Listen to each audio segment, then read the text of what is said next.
नमस्कार, Haryana at 9 PM news channel में आप सभी का स्वागत है।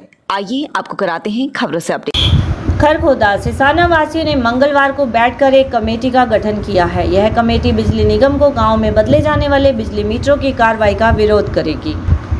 सिसाना में बीते दिनों बिजली निगम की टीम का विरोध करने पर एक ग्रामीण के ऊपर निगम की शिकायत पर सरकारी काम में बाधा डालने का मामला दर्ज हुआ था।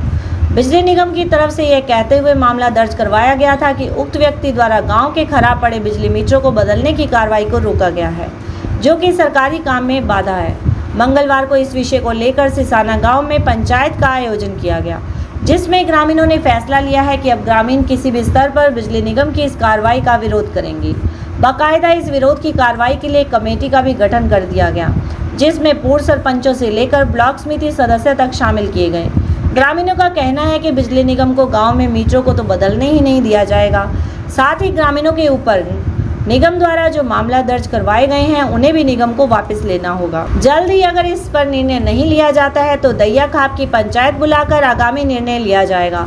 बैठक में जेंद्र, संदीप, राजकुमार, जस्सा, प्रेम, जयपाल, जग्गी नंबरदार, सुभाष, होशियार सिंह, भोला, सप्तप्रकाश व राजवीर आदि मौजूद रहे। मेरे ऊपर जो केस दर्ज किया गया है वो इसलिए किया गया है ताकि हम ग्रामीण महीने से गांव वाले जो नई जगमग योजना के तहत जो मीटर लगा रहे हैं, गांव वाले उसका लगातार विरोध कर रहे हैं। लेकिन उस आंदोलन को दबाने के लिए, उस चीज़ को दबाने के लिए ये मेरे ऊपर व्यक्तिगत तौर के ऊपर केस लगाए हुए हैं, ताकि आंदोलन फीका पड़ जाए और जो पूंजीपतियों को जो प्राइवेट कर चुके हैं बिजली, उनको सीधे सीधा फायदा पहुंचाया जाए। लेकिन ग्रामीणों ने प्रेम जी के नेतृत्व में कई आगे चौतरे के ऊपर परसों पंचायत हुई थी, उसके लिए कमेटी बनाई गई है पूरी, जिसके अंदर ब्लॉक समिति के सरपंच और काफ़ी गणमान्य आदमी इस कमेटी के अंदर हैं। और जल्दी ही हमारी महिलाओं की कमेटी भी गठित की जाएगी और पूरा गाँव बिल्कुल भी मीटरों को नहीं लगने देगा। ये कह रहे हैं कि 5-4 आदमी हैं, ये अपने दिमाग से निकाल दें। 5-4 आदमी नहीं, पूरा गांव इकट्ठा है और गांव के अंदर जहां भी इन्होंने मीटर लगाए हैं झूठ बोल करके लोगों को बहका करके लगाए गए हैं। ये ग्रामीणों की बताई हुई बात है। तो पूरा गांव एकजुट है और इन मीटरों को आगे बिल्कुल भी नहीं लगने देंगे। और इसको चाहे सरकार कुछ भी करे, हम इसको सरकार प्राइवेट उसमें बिल्कुल भी नहीं जाने देंगे, क्योंकि ये मीटर बहुत ज़्यादा तेज चलते हैं। और पहले जो मीटर लगाए हुए हैं, जो काले मीटर, वो सरकार के लगाए हुए हैं, हमने अपने आप थोड़े लगाए हैं। इसलिए गांव ने कमेटी बनाई और पूरी कमेटी का ये निर्णय है और गांव का कि बिल्कुल मीटरों को बिल्कुल भी नहीं लगने देंगे। अगर गांव बिजली वाले आते हैं तो वो उनकी ही जिम्मेवारी होगी। ये जो पहले के मीटर लगे हुए हैं ये बिल्कुल ठीक हैं, और अब जो सरकार है वो जबरदस्ती से इन मीटरों को उतारने लग रही है और जबरदस्ती नए मीटर लगाने लग रही है जो बहुत तेज चलते हैं। और लोग, हमारे जो लोग हैं वो सब नाराज हैं, सारा गांव नाराज है इससे। और हम इन मीटरों को नहीं लगने देंगे कद्दे ताई, चाहे या सरकार कुछ भी कर ले। और हमने अपनी कमेटी है जो तैयार कर दी है गांव की, वो कमेटी जो है आगे पाओगी, तुमने कद्दे आ जाइए गांव के। और अब हम जनानियों की ओर एक कमेटी तैयार कर रहे हैं, जो वो भी ऐसे ही काम करेंगे हमारे साथ में। और तुम देख लेना भाई क्या करोगे, हम लगने नहीं देंगे। बस यूं है हमारा नियम है सारे भाइयों का, सारे गांवों का। जब रानी को 12 वर्ष के लिए राज्य से निष्कासित कर जंगल में भेज दिया। खरखोदा शहर के छपड़ेश्वर धाम मंदिर में लोक संस्कृति कार्यक्रम सांग के दूसरे दिन लोक गायक पंडित विष्णुदत्त शर्मा ने शाही लकड़हारा का किस्सा सुनाते हुए रागनियों के माध्यम से श्रोताओं को समझाया कि जोधपुरी नगरी में राजा जोधानाथ राज्य किया करते थे, जिसकी रानी का नाम रूपानी था। उसके पास कोई संतान नहीं थी। एक दिन राजा और रानी के बीच किसी बात को लेकर शर्त लग जाती है, जिसमें रानी को 12 वर्ष के लिए राज्य से निष्कासित कर जंगल में भेज दिया जाता है। जब रानी महलों से जंगल में निवास करने के लिए गई, उस समय रानी गर्भवती थी।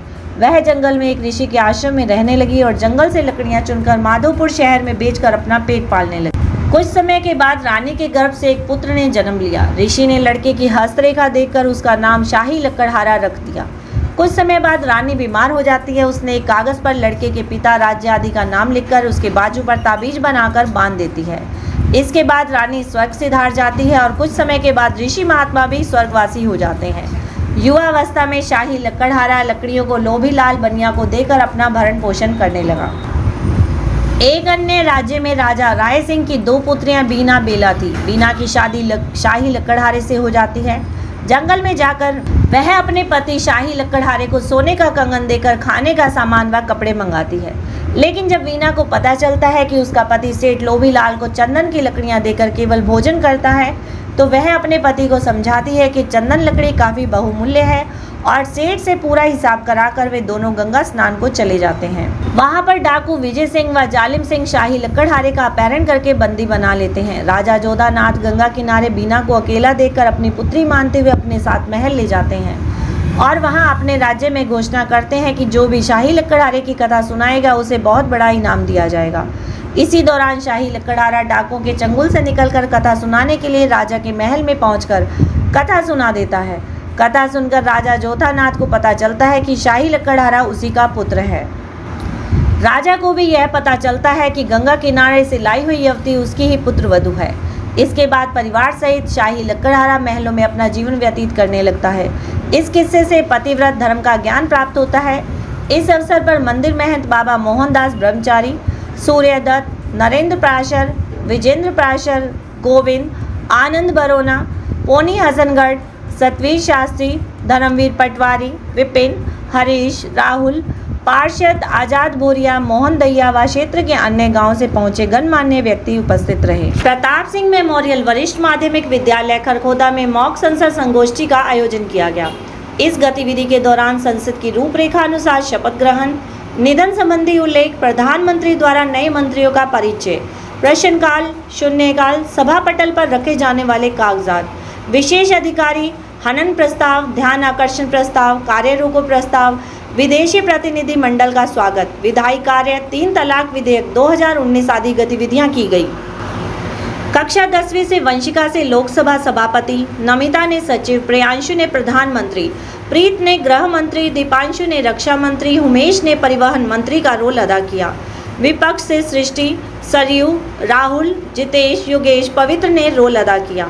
विपक्ष द्वारा सरकार से चीन घुसपैठ, सीमा पर अतिक्रमण, मनरेगा आवंटन, बाघों की घटती संख्या, टोल टैक्स, असम एनआरसी जजों की नियुक्ति, अग्निपथ योजना आदि विषयों पर प्रश्नोत्तर किए गए। सरकार की तरफ से सभी प्रश्नों का संबंधित मंत्री द्वारा उत्तर दिया गया। संगोष्ठी के दौरान 3 तलाक विधेयक भी पारित किया। सर्वसम्मति से विधेयक को पारित किया गया। विद्यार्थियों ने आज मॉक पार्लियामेंट का जो प्ले एक्ट किया है, मैंने स्वयं उपस्थित होकर ऐसी फीलिंग की है कि वास्तव में भारतीय संसद यहाँ पर रन कर रही है। विद्यार्थियों में जहाँ पक्ष और विपक्ष और जो हमारी सभापति महोदया के द्वारा जो रोल किया गया और सेक्रेटरी के द्वारा और अन्य जो मंत्री थी, क्योंकि हमने देखा कि किस प्रकार से बच्चे अपनी तैयारी के साथ आए हुए और उन्होंने देश के जो मुख्य मुद्दे हैं किस प्रकार से उठाए और यहाँ पर जो पक्ष के द्वारा जो सत्ता पक्ष है उसके द्वारा भी उनका ठीक प्रकार से जवाब दिया गया। एक अनुभूति फील हुई कि ये विद्यार्थी कल देश को अच्छी प्रकार से संभाल पाएंगे।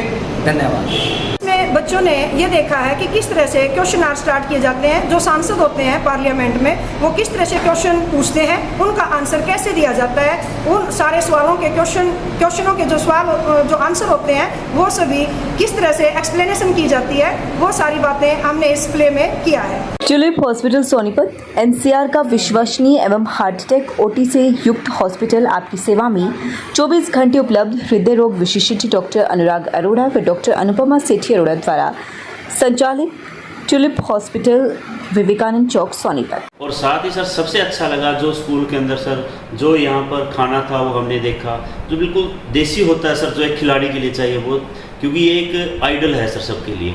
और जो यहाँ की मैनेजमेंट से हम मिले, जैसे एक माहौल मिलता है कि जहाँ जाए जो रिस्पेक्ट होती है, क्योंकि इतना बड़ी संस्था चलाने के बाद और जो हमारा यहाँ पर रिस्पेक्ट की और जो हमें आने पर हमारा वेलकम हो, उसके लिए हम बिल्कुल तहे दिल से धन्यवाद करते हैं। लगातार खबरों से बनी रहने के लिए चैनल को लाइक, सब्सक्राइब और शेयर जरूर करें। धन्यवाद।